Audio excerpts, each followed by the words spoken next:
Good morning, everyone.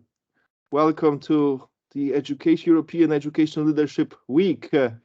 I can hear the bells in the church nearby our office, which means that it's 9 o'clock and we're going to pick it up. My name is Daniel Wisniewski. I'm the coordinator of the European Educational Leadership Network Europe, and it's a pleasure to start this amazing undertaking that we have all begun 8 months ago. It's been 8 months. It's been 40 people involved in the preparation of this. We're going to have 150 speakers, 30 webinars spread over 5 days, over 35 hours of discussions in order for us to break the silos in education. We want to show what education has its best here in Europe and launch a discussion between stakeholders that normally may not have that much opportunity for interaction. And it's all about collaborative leadership. It's all about looking into ways how the key stakeholders in formal education provision, meaning the ministries, the local governments, the teachers, the parents, the students and the school leaders can work together in order to build effective educational policy in Europe. And all this could not really take place without the strong support from the European Commission. And we have with us the Director General for Education, Culture and Youth, Pia Hansen, who is with us to open this ceremony and this entire week. Pia, can I ask you for the word of inspiration? Well, many thanks, and good morning, dear education colleagues. It's really a big pleasure for me to open the very first Educational Leadership Week, just as it's, of course, really a privilege to welcome your new Educational Leadership Network Europe. Because this network, it may be new, but this community is certainly not. It has been built over many years of working together. Many of the stakeholders, social partners, teachers and school leaders here today have, of course, been involved in European cooperation in education and training for, I believe, at least over a decade. So others have also participated in Erasmus Plus projects that now serve as an example to all of Europe. And many of you were involved in the dialogues that inform our work as we take strides towards the goals of the European education area in the making. You know as well as I do that education can certainly not be imposed. First, because education is a member state competence. Ours is therefore a supportive role, but also because education is a community affair. As they say, it takes a village. And so we must listen to our stakeholders. We must create an environment where everyone has a voice and where we can benefit from all the experience and expertise available. And that's why it's so fitting that this week is dedicated to transforming schools into learning communities, especially as you lead by example. The impressive series of 30 webinars that you will deploy this week shows us that the Education Leadership Network Europe puts skills first, not only for our pupils, but for everyone in the education community. Skills for a community that is more resilient, that faces challenges head on, that is greener, more digital, and more inclusive. And we've seen how important that is in recent years, as we have certainly faced a number of difficult challenges. One of those was, of course, COVID-19. Never have digital skills been so important for teachers, learners, and school leaders. And yet, while these digital tools were essential for the continuation of and continuity of education, we know they did not match the effectiveness of regular classroom learning. And that actually became even clearer with the PISA results that the OECD released 2 months ago, and also with the Commission's own comparative analysis, which is called the Twin Challenge of Equity and Excellence in Basic Skills in the EU. It was just published last Friday. Basic skills are indeed the challenge that we must face together, especially because basic skills were on a downward trend even before the pandemic set on. And at the same time, school communities across the EU have seen many Ukrainian children fleeing the war.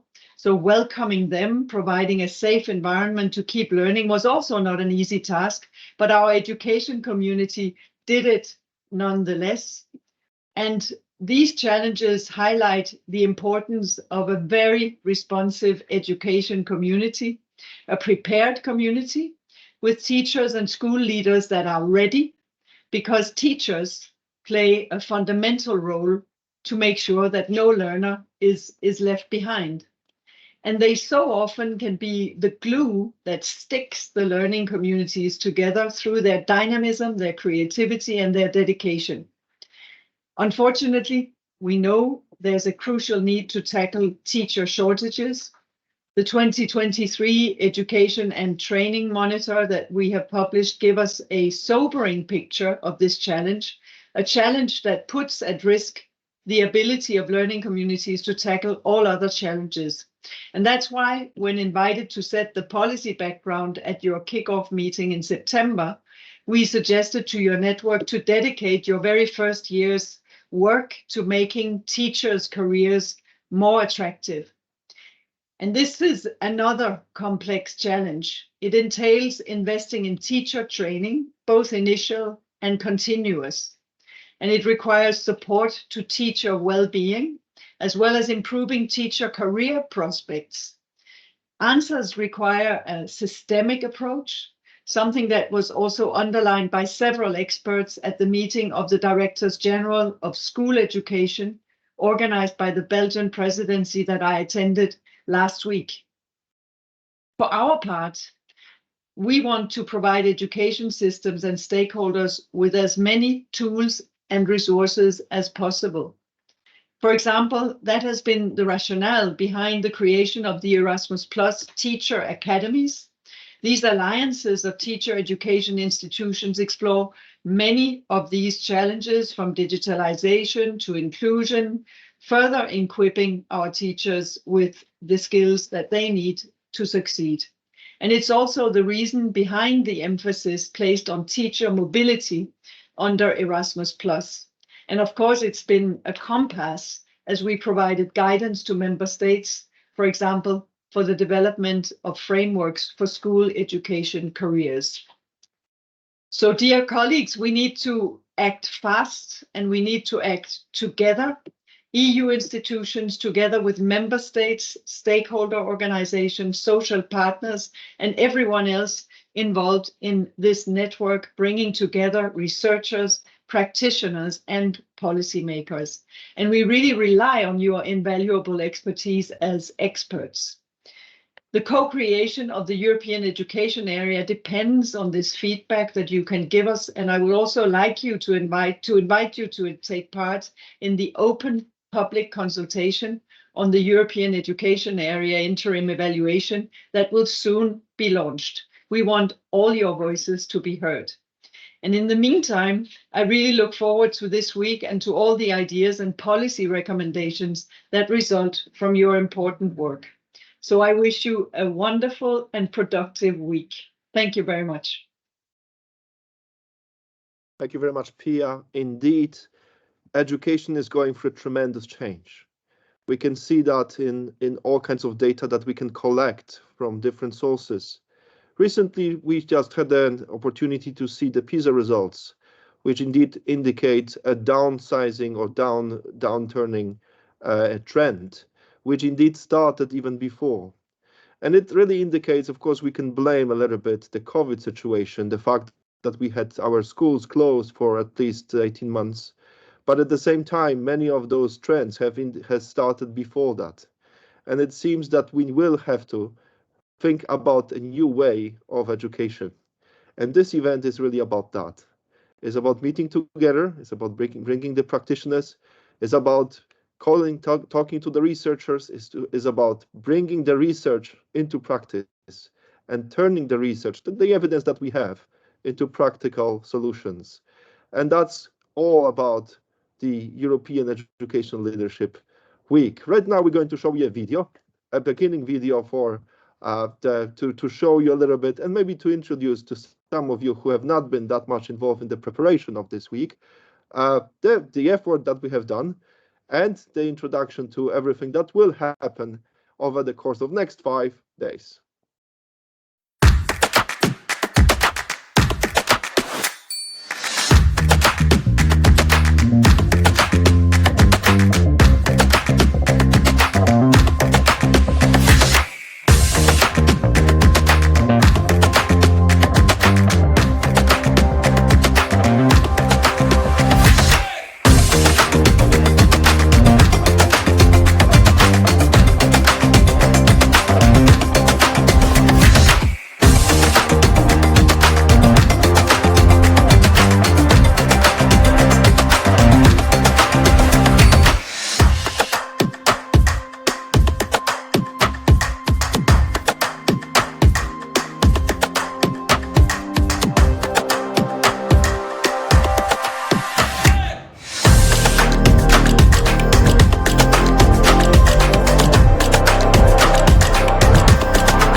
Thank you very much. As you can see, the effort has been great. It's been 8 months of preparations, working together, having countless meetings, all kinds of preparations in between, the technical support, trying to make it all happen. And as I mentioned before, it's all about talking to each other. It's all about bringing different stakeholders, practitioners, and researchers together in order to create a voice for the formal education provision in the times of change. And this is all about our learning communities, all about collaborative leadership. And of course, Pia mentioned here that our greatest resource, our greatest assets in this effort, in this undertaking to change education are the teachers. And we have with us here the representative of the Teachers' Voice from the European Trade Union Committee for Education, Ms. Susan Flocken. And I'm giving to Susan the floor right now for the opening remarks. Susan, the floor is yours. Thank you, and good morning to everybody. Very warm welcome to everybody to this opening, and I'm very happy to be speaking to all of you here today. I just wanted to speak on behalf indeed of the teachers of the European Trade Union Committee for Education. We represent more than 11 million teachers across the whole of Europe and in all sectors of education. And indeed, school leadership is a very important topic. And that is why we joined this network, and why we are especially also happy to be organizing and part of this opening with where we see a lot of research that will be bringing us more data to be informed in our work on school leadership and the quality of school leadership. So indeed, we are aware that the Monitor of Educational Training has a focus on teachers, but this joint network that we're working on here together indeed looks in particular at school leadership. What do we need school leadership to look like in the future? To be prepared, to prepare schools for the future. And of course, what is the whole school environment to look like, and what are the conditions also then underlying that teachers need in order to thrive, to be able also to provide quality education. Daniel mentioned already the important point of collaborative leadership. Collaborative leadership means that indeed in schools, in education institutions, whether higher education institutions or whether they are indeed schools or primary education, early childhood education systems, that we take decisions together, that there is a partnership between the school leadership and the teachers. We need to be looking at good conditions in education, because the education or the working conditions of the teachers, the working conditions of the school leaders are, of course, the same conditions, the learning conditions in which our students thrive. So it is important that we work together on these issues.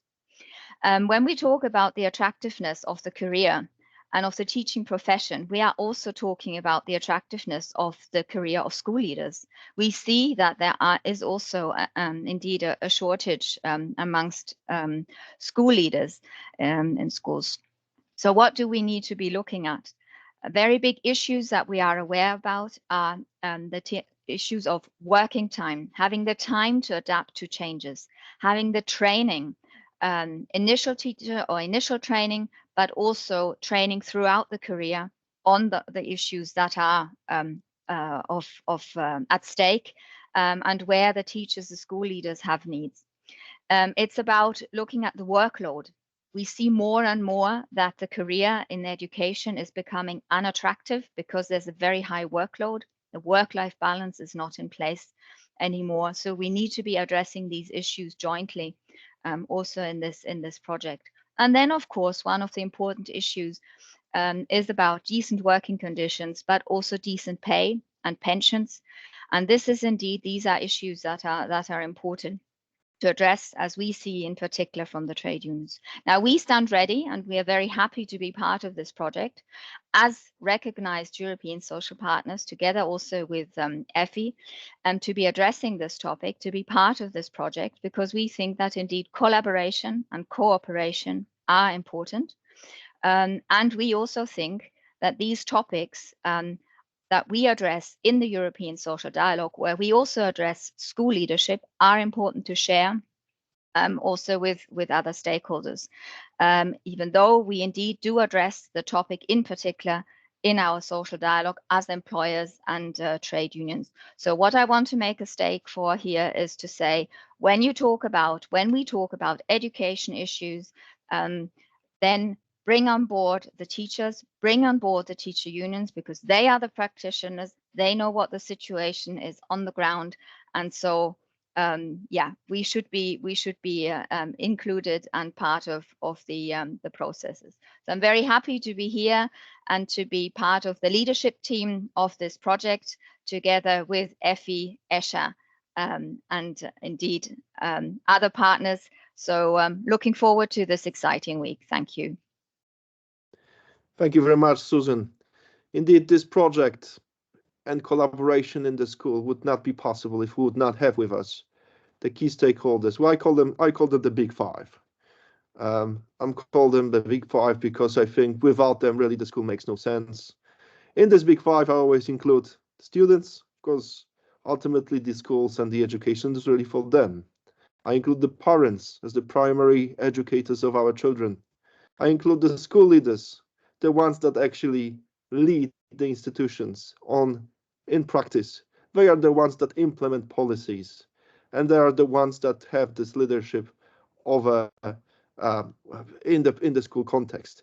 We of course have the teachers that Susan just mentioned are the greatest asset that we have in the field of education, and then of course it's us, the employers, the local governments, the ministries that are trying to create policies that would reflect and improve that practice.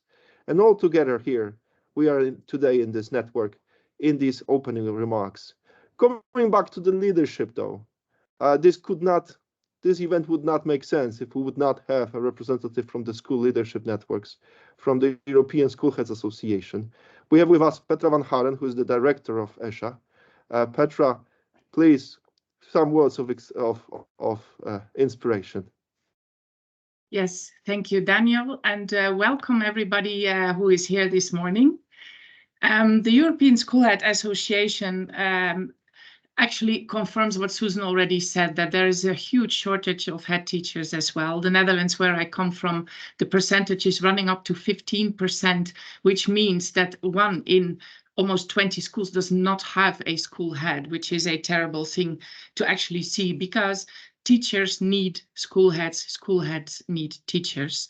And that's what I wanted to address. If you talk about collaborative leadership, it means that we have to transform ourselves in new flexible leadership models, which are different. We must move away from the traditional hierarchical structures and be much more flexible in these adaptive leadership models. And this means that we have to be courageous and that we have to encourage the new leaders, the teacher leadership, to actually transform our schools for this new time.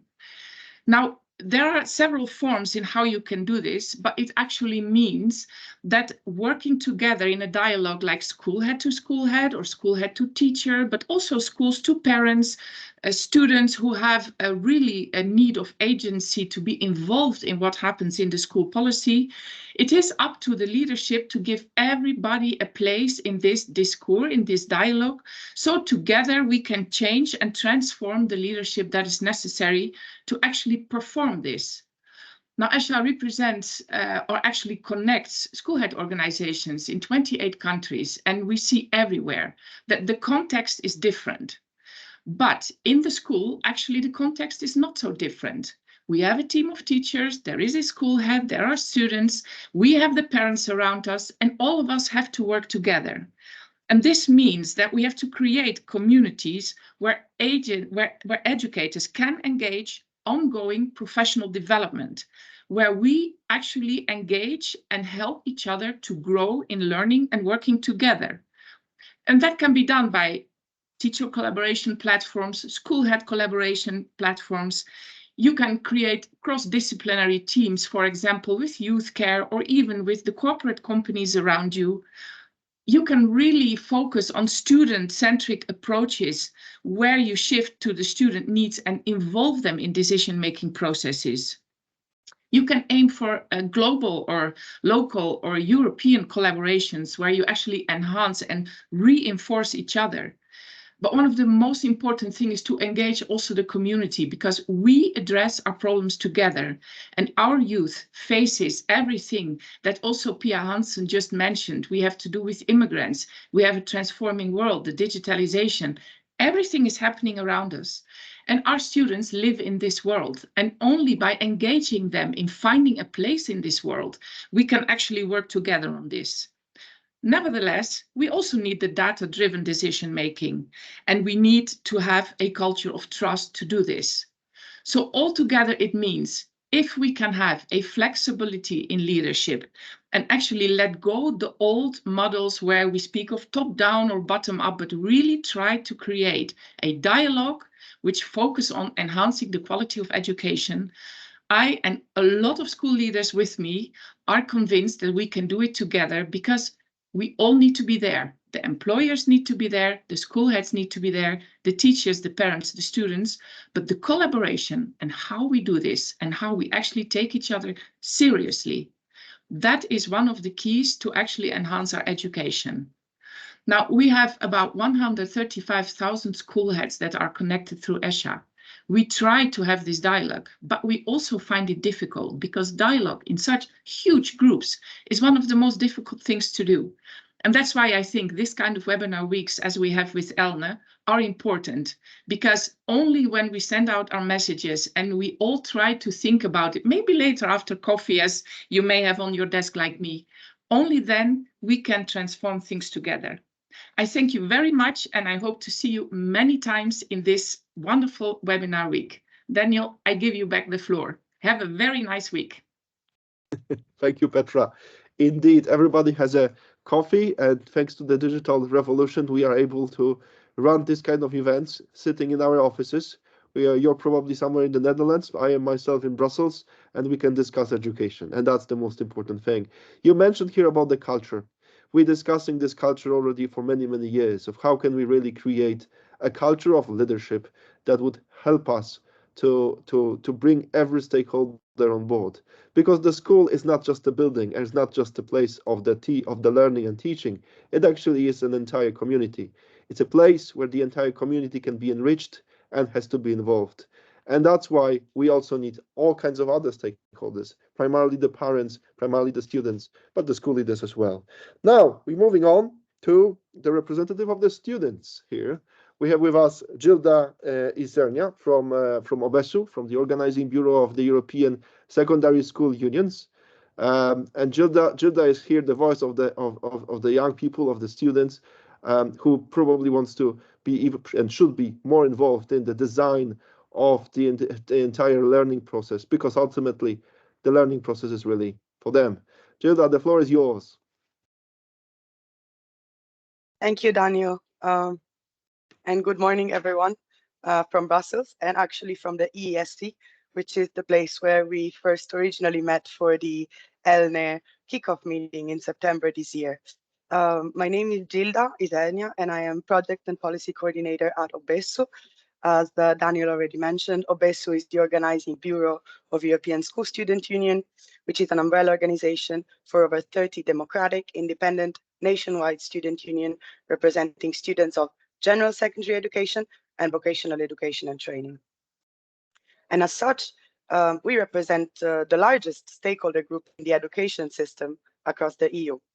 A group that is also often left behind when it comes to involvement in policymaking and decision-making regarding education at all levels, school level, local level, regional, national, all the way to the European level. And for us at OBESU, this is part of the reason why we consider the Educational Leadership Network Europe really a unique opportunity for school students, but also all other stakeholders in education to shape the progress and achievements of the European education area together. Today, I'm not going to speak long, but I would like to highlight in a bit of a more comprehensive way how the ELNE aims to promote collaborative leadership in education. And as I do so, I will also briefly touch upon the role of students and their collective structures, both in the network and more broadly in decision-making processes that will shape the future of education. Starting from the objectives, one of ELNE's main goal is to promote collaborative leadership in education, and Susan and Petra and Daniel already touched upon what collaborative leadership is and why is it fundamental to enhance the quality and fairness of education systems in Europe. In order to promote collaborative leadership in education, ELNE will focus on showcasing existing research and good practices devoted to improving the quality and accessibility of education system and making them future-proof as well by supporting teachers, trainers, and school leaders and assisting them in the twin digital and green transitions, while keeping a close focus on fairness and equity. COVID-19 was already mentioned before, but it was definitely a wake-up call for policymakers at all levels regarding the challenges that education is facing and those that also lie ahead. And when it comes to the importance of the ELNE network, it was also a realization that there are huge gaps that remain between policy and implementation. So between what research tells us we should be doing and what happens concretely in classrooms across the EU every day. So in this sense, the ELNE wants to provide answers and solutions to current and future challenges, solutions that can be discussed and found in dialogue, but that also need to be implemented collectively through more and better collaboration among school stakeholders at all levels, and crucially at school level. For me, the innovative aspect of the ELNE is its composition, and the ELNE is structured around three main groups: the research committee, the steering group, and the wider ELNE community of network members. The research committee is the scientific group, which is sort of quality assurance in sense of the research and the practices that the ELNE network showcases. It's composed of 6 core universities based in Austria, Cyprus, France, Finland, Italy, and Spain. And the RC is in charge of collecting and evaluating research papers and good practices that the ELNE will showcase, both through events such as this webinar week and through the yearly publication of edu journals. But it's really the steering committee, the steering group, that is in charge of the running and coordination of the network. And is in charge also of steering the network, especially the work of the RC, towards meaningful and fitting policy priorities. And it stands, therefore, as the main decision-making body of the network. And Daniel, I also call the leaders group the Big Five. So education employers, school heads, teachers, students, and parents. They're all represented at EU level by leaders group members, all present in this room today, Effie, Esha, Etuk, Obesu, and Epa. There are also other members in the steering group, including ATI, the Association of Teachers Education in Europe, ECNAIS, the European Council of Independent Schools, EU Provet, and the NEPC, the Network of Education Policy Centers, as well as the FEDE, the Fédération Européenne des Écoles. There's also the wider ELNE community, where network members have the opportunity to engage and participate in all activities. They can submit papers and good practices coming from themselves or their membership. They can participate in ELNE events in various capacities. They can connect and collaborate with other network members based on common priorities. But finally, and most crucially, many of them are in a position to transfer, adapt, upscale, and implement the good practices and research that the ELNE is showcasing and will continue to showcase for the next 4 years. For us at Obesu, the value of such network is clear, to create a community in cooperation, for cooperation, with a common goal to improve quality and sustainability of education provision, with the added value of having a vision from within. And is the vision all of those who inhabit education systems in the everyday, and those who also live the consequences and the impact of the decision-making that regards these education systems. And in this sense, the role of students is fundamental in shaping the future of education. It's not just values of my organization that bring me to say that, but it's also research that supports this claim. And as the voice of school students and student unions in Europe, we see the relationship between students and schools similarly to that of workers and their workplaces. Both actors need to be involved in the decision-making that affects them so closely. So before giving the floor back to you, Daniel, I would take the opportunity to invite you to the webinars this week that will see a contribution from the student perspective. The first will happen today from 13:45 to 15:15, where our board member, Nathan Weber, will contribute to the discussion around teacher shortages in VET. The second student-centered event will take place on Friday the 16th from 3 to 4 p.m. and it will showcase the advocacy work of our member union, Unione degli Studenti, for a comprehensive reform of democratic decision-making processes in the Italian school system. Both will be great opportunities to learn more about the way students contribute to bringing about better education for all. So thanks so much for giving me the opportunity to introduce at the opening ceremony. I look forward to seeing you at the webinars, and thank you so much for your time and attention today. Daniel, the floor back to you. Thanks. Thank you, Gilda. I must tell you, great. Thank you very much for your intervention, because you indeed outline, I think, the most important stakeholders in this network and people that, well, I didn't have a chance to mention, but of course this network is much wider and much bigger than just the big five. And we are very happy to have them all. Now, there is no education without parents. Parents, myself being a parent, I can tell you that this is, I mean, I am very much involved in the curriculum of or designing the curriculum and the educational adventure for my children. There is no education without parents. School is there to support parents in their outbringing of children and educating their children. And we do have a representative of the European Parents Association, who is the Víctor Petuya. Víctor, what are your thoughts about, well, this network and working together with different stakeholders for making this education sector and the education provision in general better? Thank you, Daniel, and good morning to everyone from Bilbao in Spain. Dear organizers of the European Educational Leadership Week, first of all, I wish to thank you for your invitation to participate in this opening ceremony. Dear participants in the ELNE Week, I wish also to thank you for being with us today. I hope you will enjoy the innovative and inspiring webinars to be held along this week. They are a good showcase of the work of the ELNE members.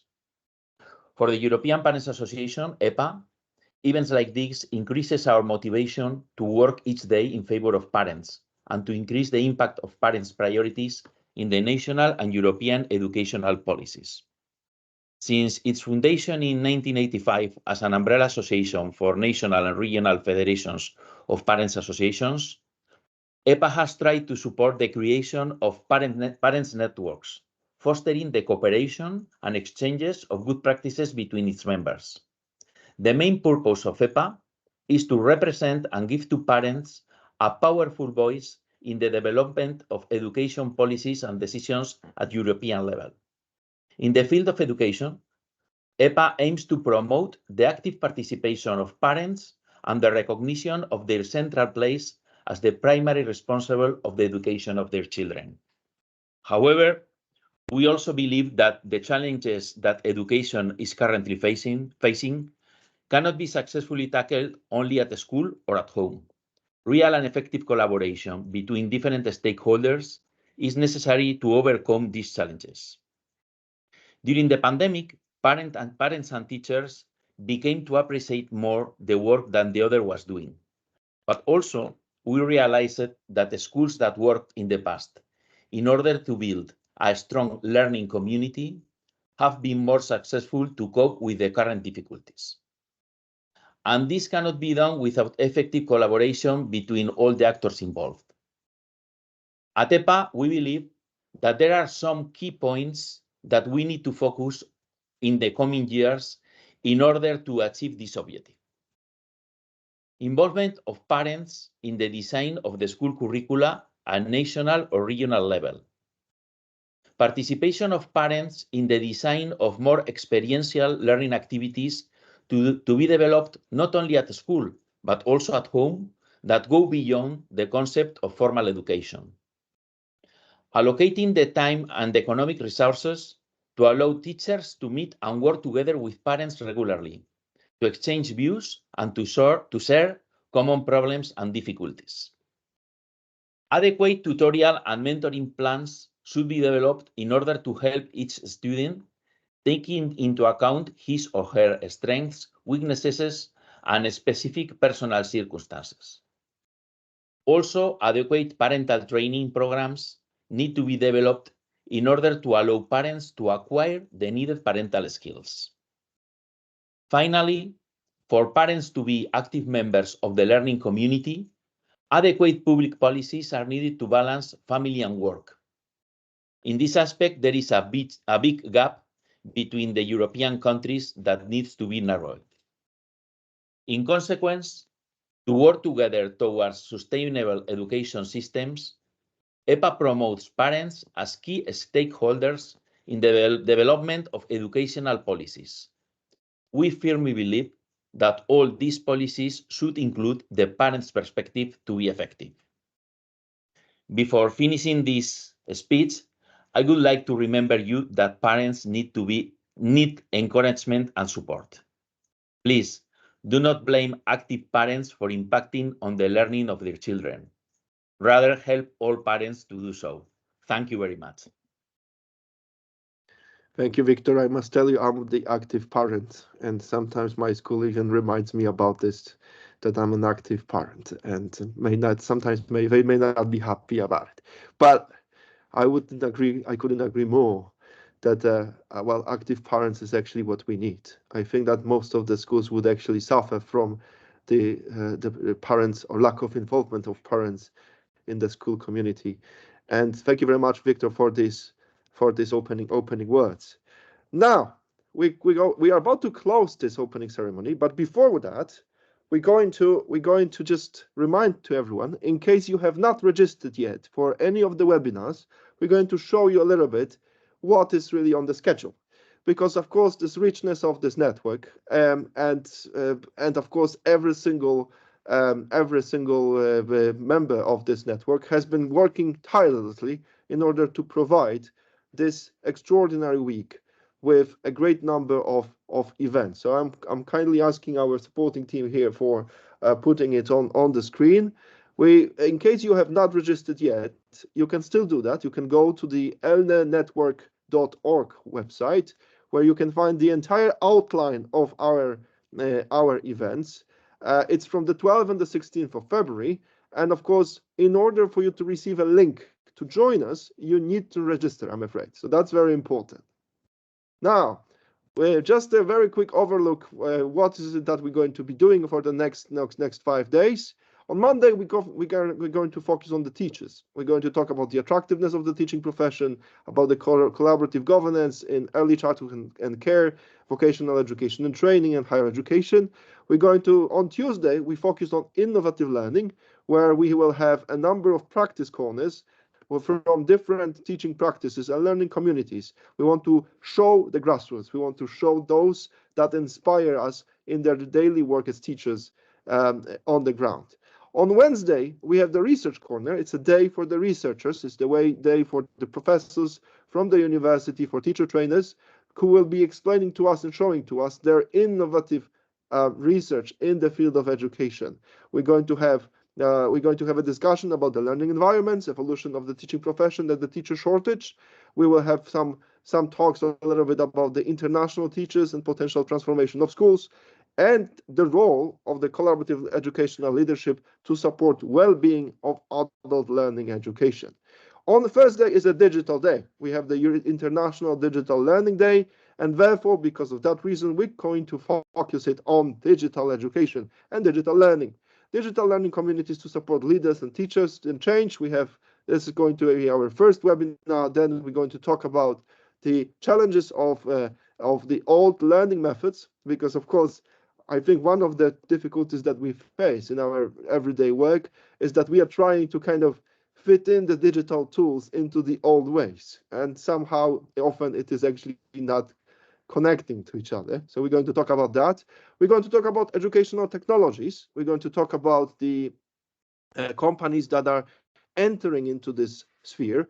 There is an entire ecosystem already of educational technologies, companies, private companies, or who are trying to enter into the learning space, and they're trying to enhance learning. We're going to have a discussion on how we can actually start a debate on this between the formal education provision and the edtechs. And I can tell you that in our preparatory call, we had a preparatory call last week, we were supposed to meet for 15 minutes, and we've been talking for 1 hour and a half because it was very, very tense.